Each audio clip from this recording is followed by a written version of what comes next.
So I'm sitting here on this auspicious day of Dasera, Vijayadashmi, with Dr. Latika Nath, renowned author, wildlife enthusiast, photographer, biologist. It's lovely to be here with you, Latika, today. Thank you. A Durga in her own right.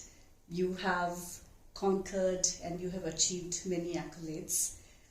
Your greatest contribution is your hard work and your dedication since 1989 towards wildlife conservation and upscaling the environment, the social issues which are related with our national reserves, and even the tribal communities in the neighborhood. Latika is conferred with the title of Tiger Princess by National Geographic in 2009, if I'm correct? 2001, and that speaks of the amount of work and the time that she has spent in this field.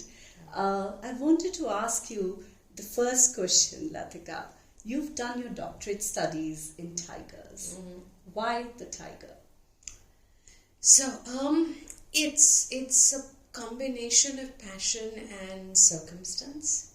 Okay. I actually wanted to do a doctorate on snow leopards.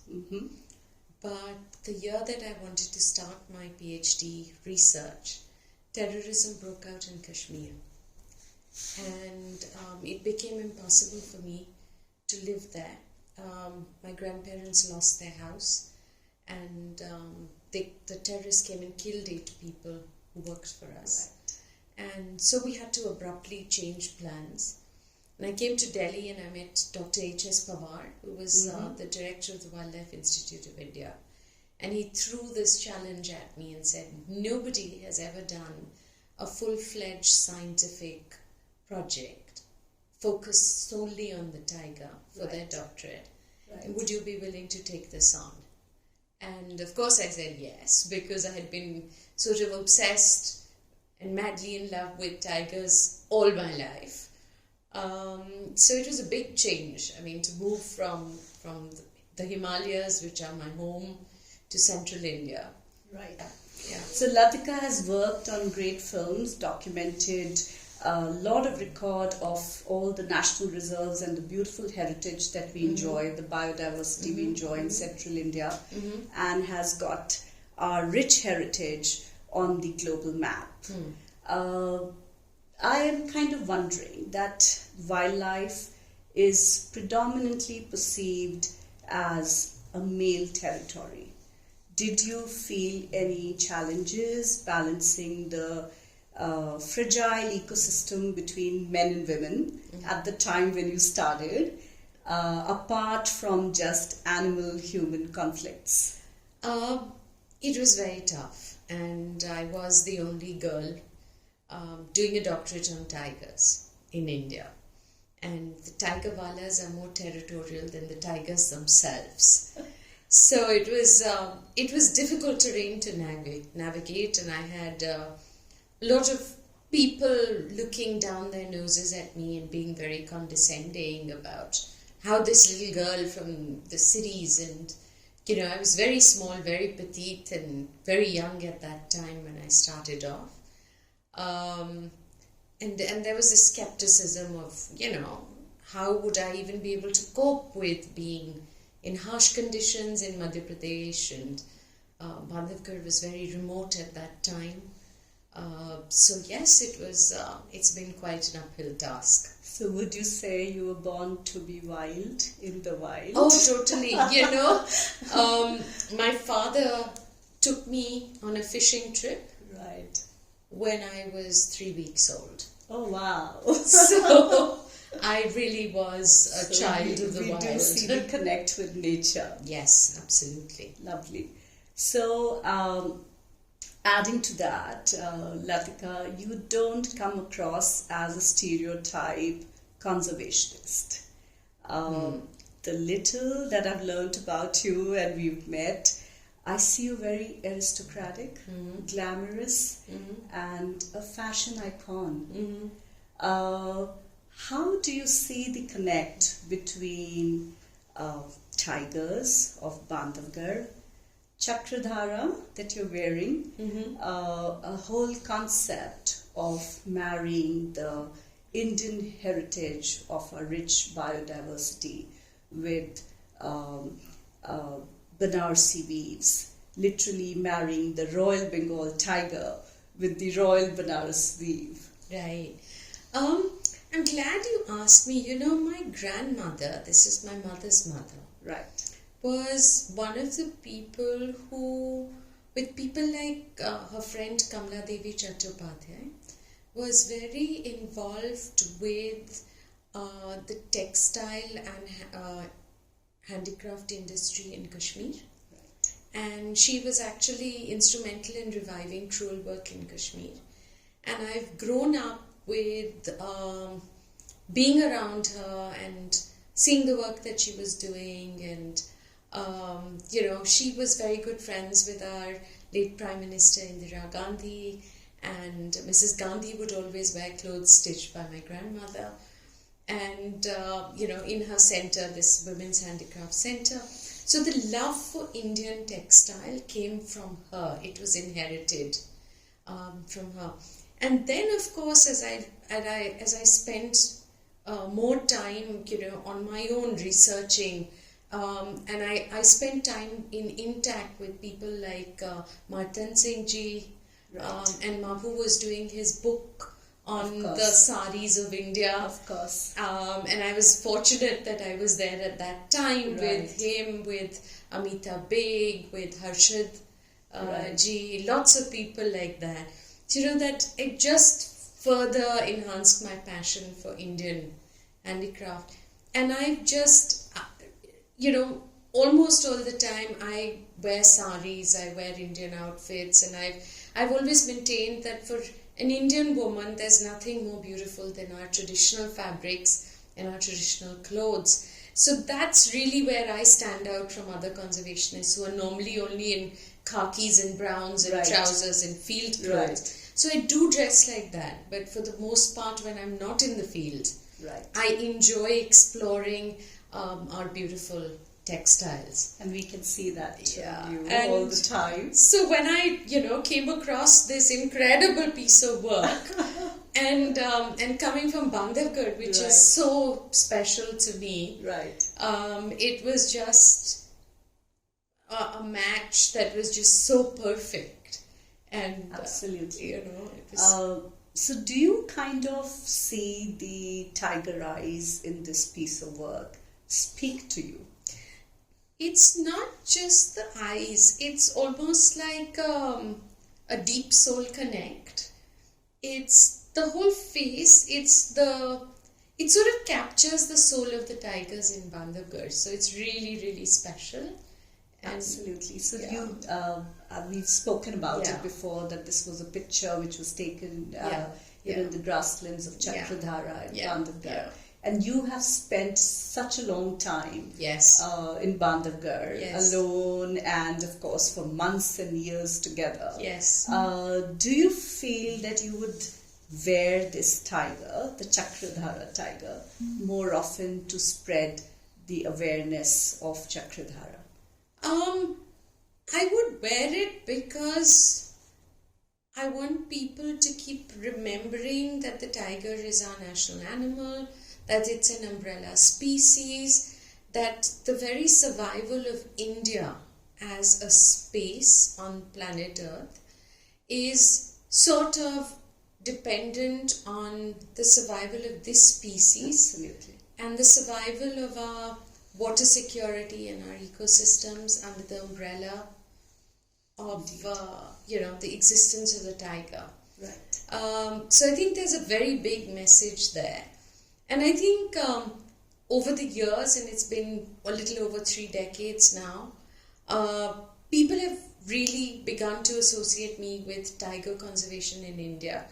And so whenever they see me wearing something like this, people will look up my story, and a lot of youngsters get very enthusiastic about working in this field and gets inspired to enter this field of work. So coming to that, when you started your work in conservation, it was pretty much the primitive years of even the awareness or realization, or so to say, the respect for our biodiversity. Do you see a change now in terms of maybe even age barriers, even any kind of change that you've observed? Like you just said, young girls and young followers that you have. Yes. Do you see our youngsters coming into this space? Do you see it limited to a certain age demographic?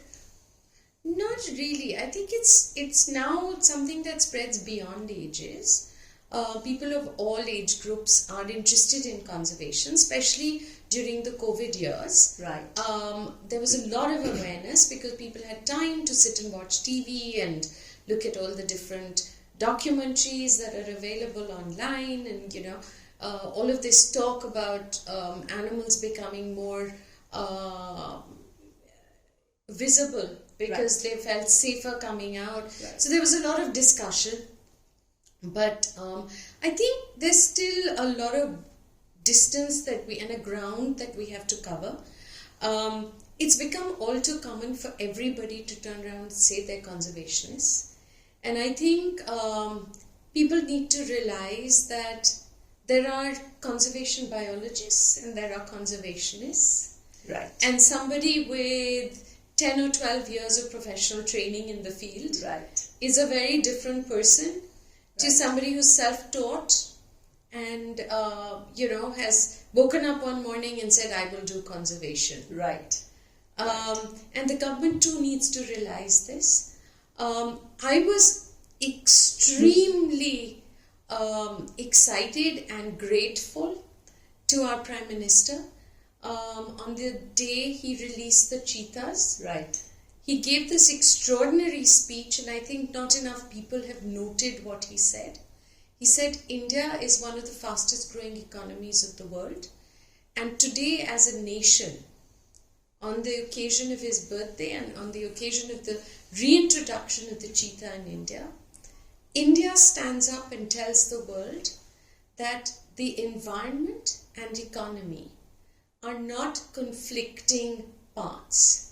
Yes. But they are parallel and equally important for the survival of planet Earth. Right. And India is going to show the world the way forward. Right.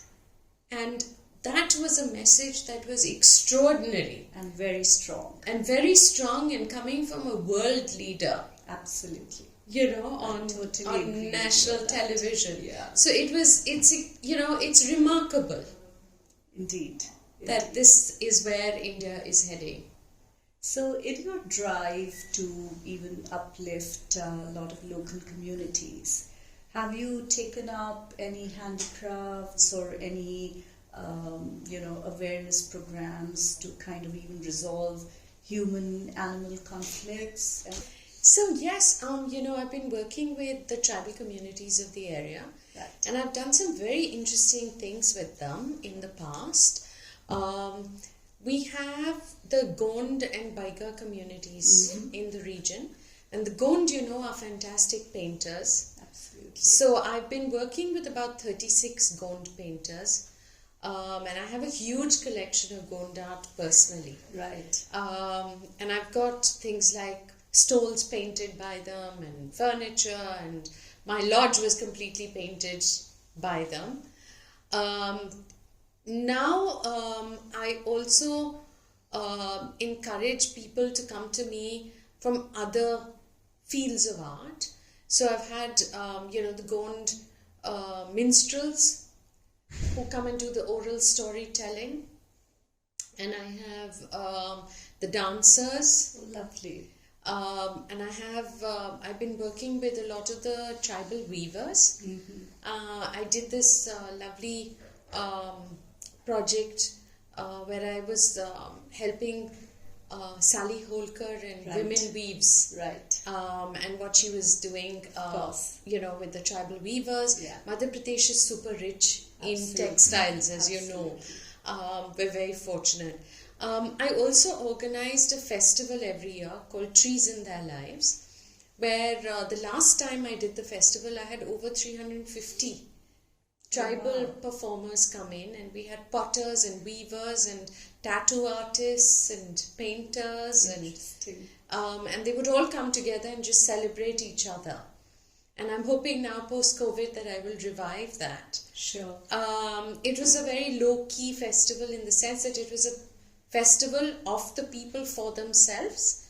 I didn't really open it to the public, but maybe now, we'll invite a few people to come in and experience this. Fantastic. And their local food as well.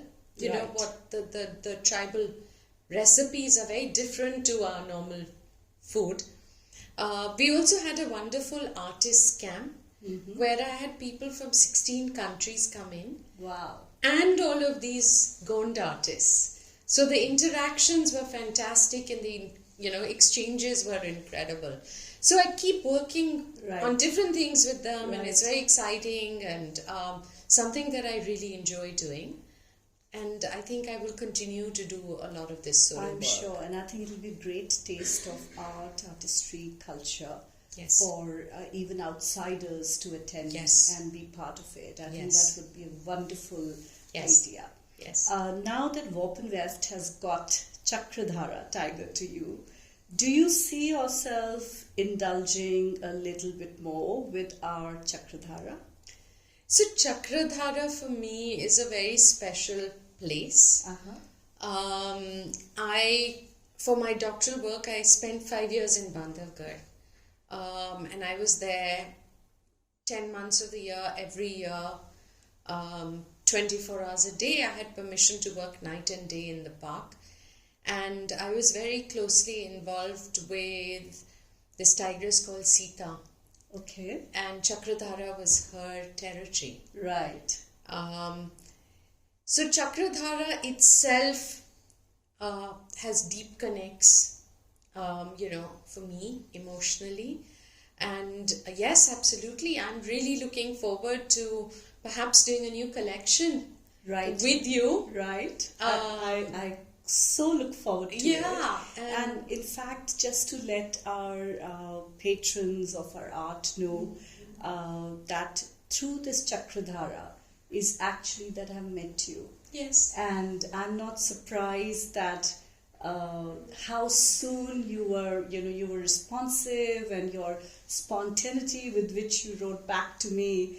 And now I see the deep connect. Yeah. And maybe we were just meant to meet. Absolutely, absolutely.